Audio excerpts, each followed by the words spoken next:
सोलापूरमध्ये शाही कुंभस्नानाचं आयोजन जे आहे त्या ठिकाणी करण्यात आलेलं आहे।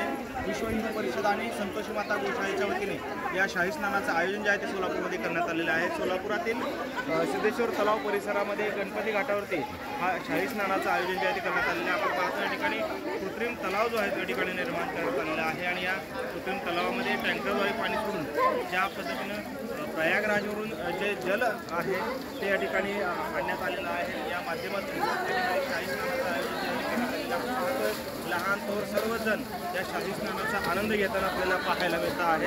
आणि खरं तर ज्या लोकांना प्रत्यक्षपणे प्रयागराजला जाता आलं नाही अशा लोकांसाठी या ठिकाणी या शाही स्नानाचं आयोजन जे आहे ते करण्यात आलेलं आहे। आपल्यासोबत या शाही स्नानाचे आयोजक आहेत, त्यांच्या देखील जाणून घेऊयात कशा पद्धतीचं आयोजन केलं आहे, काय भावना? ते 144 वर्षांनी महाकुंभमेळा स्थायी झालेले यावर्षी त्याचा एक आम्हाला प्रसन्न वाटला की सोलापूरमध्ये आपण काहीतरी करावं गरीब लोकांसाठी। ते प्रयागराजला जाता आलं नाही, त्या लोकांना आपण काहीतरी आपण मदत करावं म्हणून आपण एक सूचना आली होती, आपलं विनंती केली होती। मग त्यानुसार आम्ही कृत्रिम हौद आणून त्या ठिकाणी आणलेलं आम्ही 50 लिटर आणलो होतो आम्ही प्रयागराजवरून। तो पाणी या हौदामध्ये ओतून ते जलपूजन करून सर्व नागरिकांना सोयी व्हावं एक उद्दिष्ट होतं आमचं। आणि ते सिद्धेश्वर घाट या ठिकाणी आपण गणपती घाटाजवळ व्यवस्था केली आणि नागरिकांची उत्स्फूर्त प्रतिसाद आहे चांगला। मला खरं तर ह्या स्नानाला कशा पद्धतीचं महत्त्व आजच्या दिवसाला असतं, काय?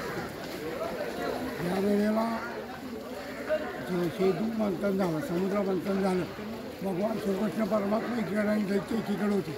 त्यावेळेला अमृत कुंभ जो निघाला होता त्या अमृत कुंभाचे काही थेंब आपल्या धरतीवर पडलेले आहेत। त्यापैकी प्रयागराजला 2 थेंब पडले होते।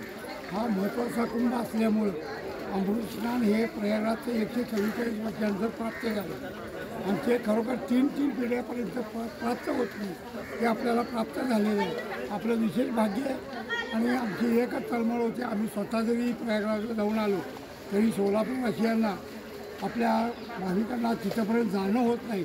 अशा भाविकांच्यासाठी आपण काहीतरी केलं पाहिजे म्हणून हे ज्या वेळेला गोमाता जे संतोषी माता गोशाळा आहे त्यांचा परिवार विश्व हिंदू परिषद यांच्या संयुक्त मताने आणि सगळ्यांच्या चांगल्या लोकांच्या मनाच्या विचाराने एक संकल्पना आपण निर्माण केली की ह्या ठिकाणी कृत्रिम हौद तयार करू आणि आणलेलं जल जे आहे ह्या कुंभामध्ये समर्पित करून सगळ्यांना एक अमृत स्नानाचं महत्त्व प्राप्त व्हावं या भूमिकेतून ह्या ठिकाणी आज आपले प्रयत्न केलेले। खरोखर हा अमृत महोत्सव आजचा एक फार महत्त्वाचा क्षण आहे। महाशिवरात्रीचा शेवटचा क्षण आहे, त्या स्नानाची आज सगळ्या आपल्या सोलापुरात फार मोठा आनंद लुटता येतो। अशा प्रकारे आपल्या सोलापुरात अन्य 3 ठिकाणी देखील स्नानाची परंपरा आपण लाभलेली काय सांगाल, काय भावना?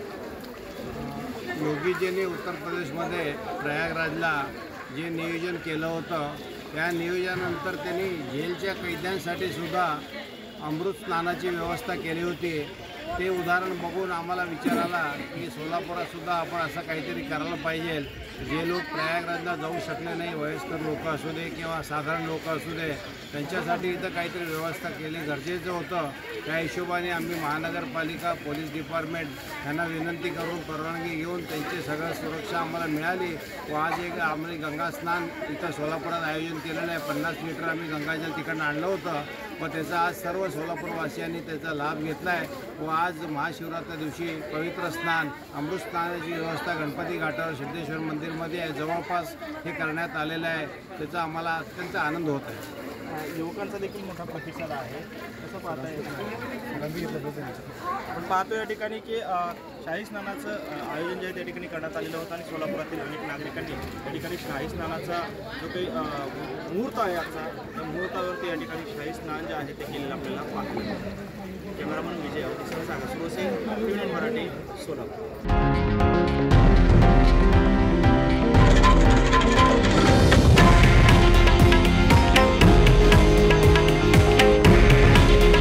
हे आहे देशातील नंबर 1 न्यूज नेटवर्क आणि आपण पाहत आहात TV9 मराठी। काळजी तुमची, हित महाराष्ट्राचं।